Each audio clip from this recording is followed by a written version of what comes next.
Doctor কেডা? আপনি তা আমারে দাও। এখানে তো দুইজন, কারে দিমু? ডাক্তার সাহেব, ও মফিজ, এত উতলা হচ্ছ কেন? একটু ধৈর্য ধরো। তোমার নামটা আমার এই কম্পিউটারে একটু এন্ট্রি করে নি। আরে এখন হলো অনলাইনের যুগ, অনলাইনে চিকিৎসা হবে। দাঁড়াও, তোমার নামটা এন্ট্রি করো। এখন বলো, সমস্যাটা কি?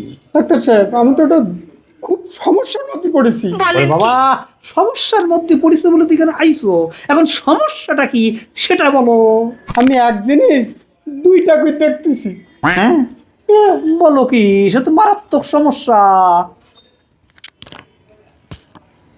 কয়টা? দুইটা। হ্যাঁ, কয়টা? চারটা। বলো কি? এই, তোমার চোখের তো 12টা বেজে গেছে, মারাত্মক রকম সমস্যা হয়ে গেছে।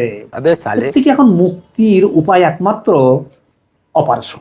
ডাক্তার সাহেব, আপনি আমার কোনো পরীক্ষা করলেন না, চোখের কোনো পরীক্ষা দিলেন না, কি করে বললেন আমার চোখের সমস্যা?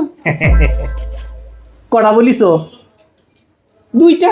আর কটা বলিছো? চারটা। এটাই তো পরীক্ষা। তোমার এখন অপারেশন ছাড়া কোনো উপায় নেই। কালকে এসো, কালকে অপারেশন করবো। তাহলে আমি এখন আসি। এই, এখন আসি মানে? তুমি যখন আইছো, আমি যতক্ষণ তোমার দেখাশুনো করলাম, পরীক্ষা করলাম, ফিস দিবা না? ফিসটা দিয়ে যাও। কারে দিমু? ওমা, এখানে ডাক্তার কেডা? ডাক্তার কেডা? আপনি তা আমারে দাও। এখানে তো দুইজন, কারে দিমু? কি?